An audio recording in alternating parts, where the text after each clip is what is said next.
Hello, Judith. It's been a few days since I've been in here. I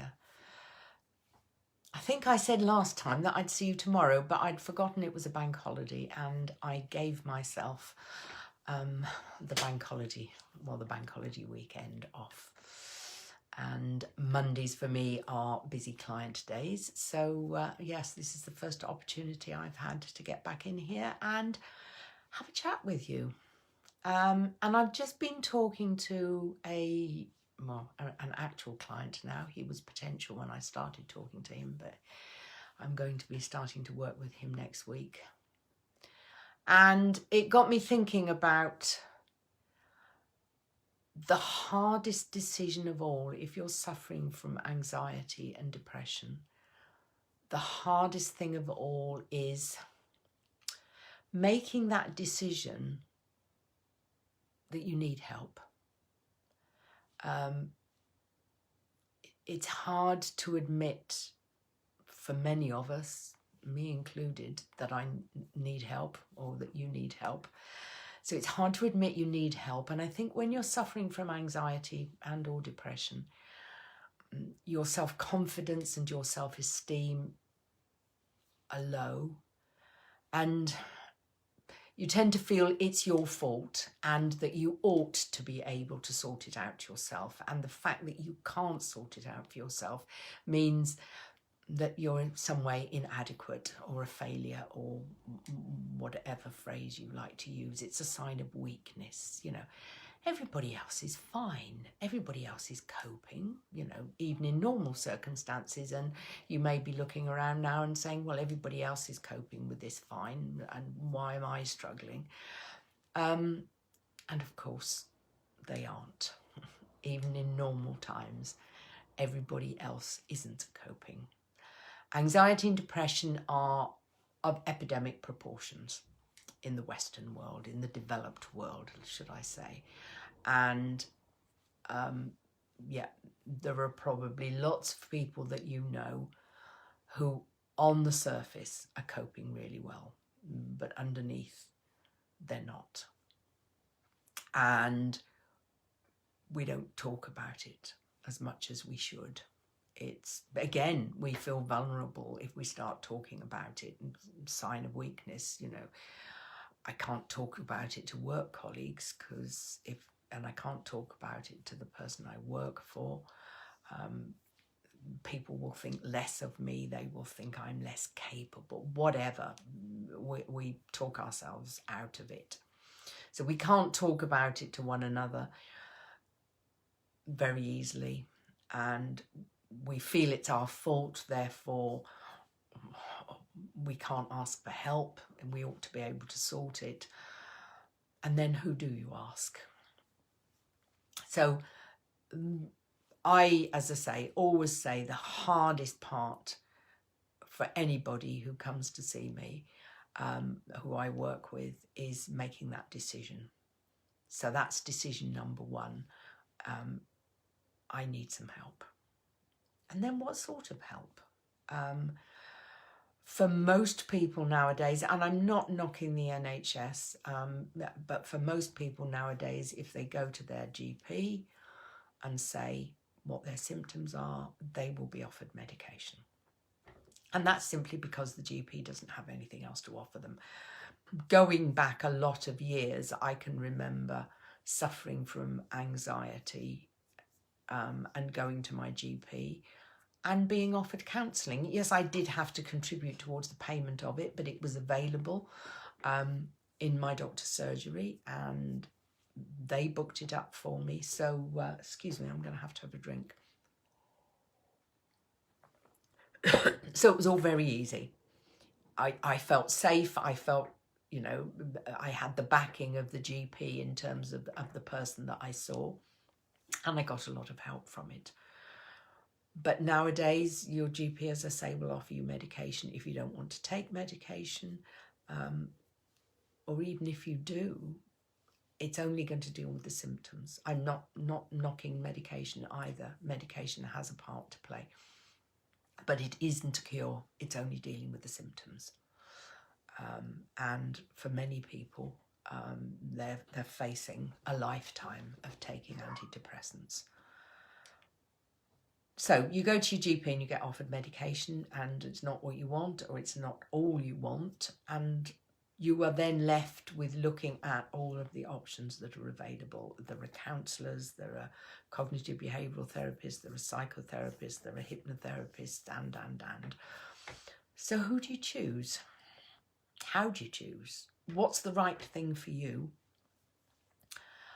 I would recommend, before you do anything in terms of contacting anyone, that you do some research into the different therapies. You could start with the NHS website. They cover some of them. But just do some research into different therapies. If you do know anyone who's had anxiety and depression, ask them what they went for. If you know they've sought help and how it worked for them. But certainly do some research and have a look at the different therapies. And see what feels right for you. Trust your gut on this one. And if an obvious answer doesn't come in terms of type, then contact some. I'm pretty sure every therapist does something like I do. I mean, some people offer free consultations. I tend to have a phone call with anybody who contacts me, and part of that call is for me to answer as many questions as they want to ask about what I do and how I do it and how I might help them given their particular issue.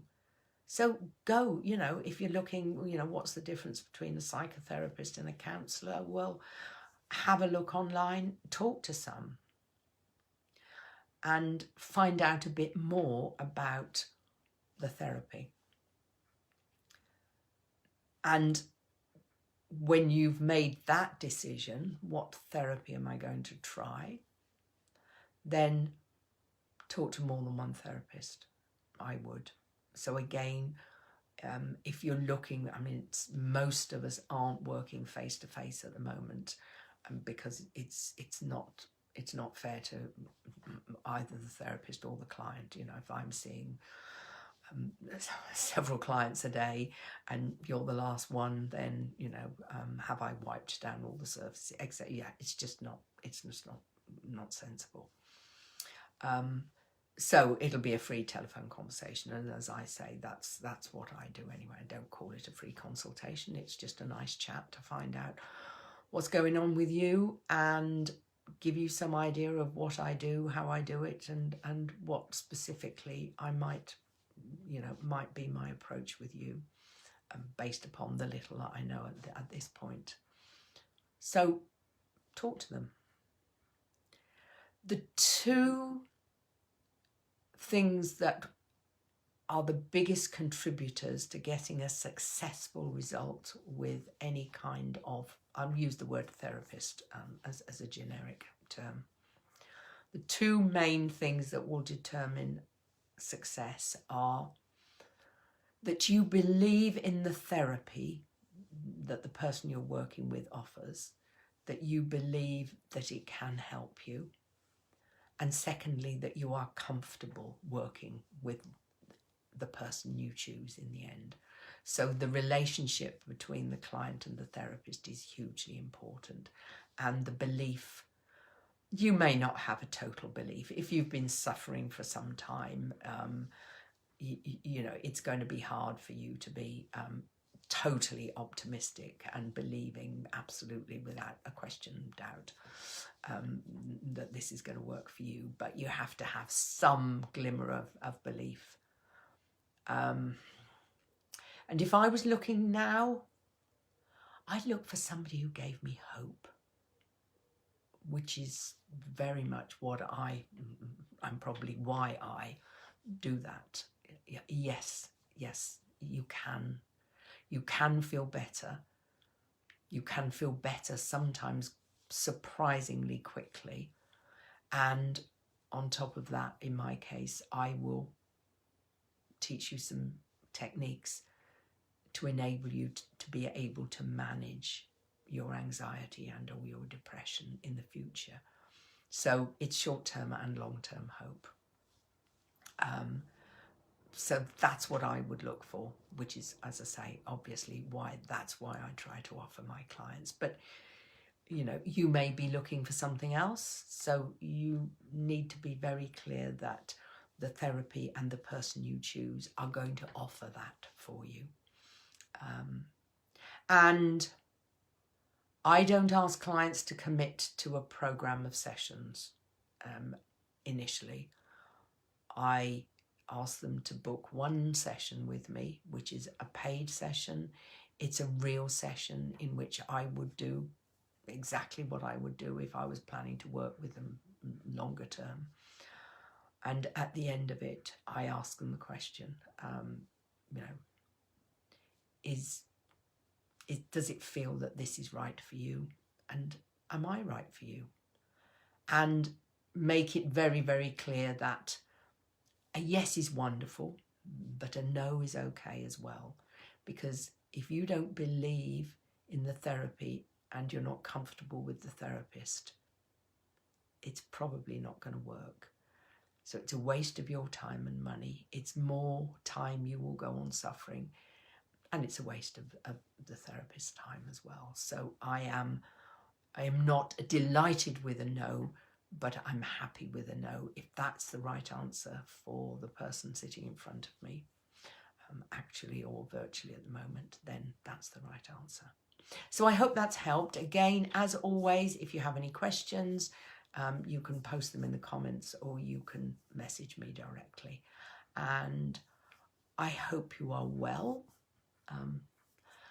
It's been a bit sunnier here today, but quite deceptive when you step outside because it's been quite cold. But I gather better weather is on the way, which I think helps us all in the current situation. So as always, take care until I see you next or you see me next. Take care of yourself and stay well. And bye for now. Bye.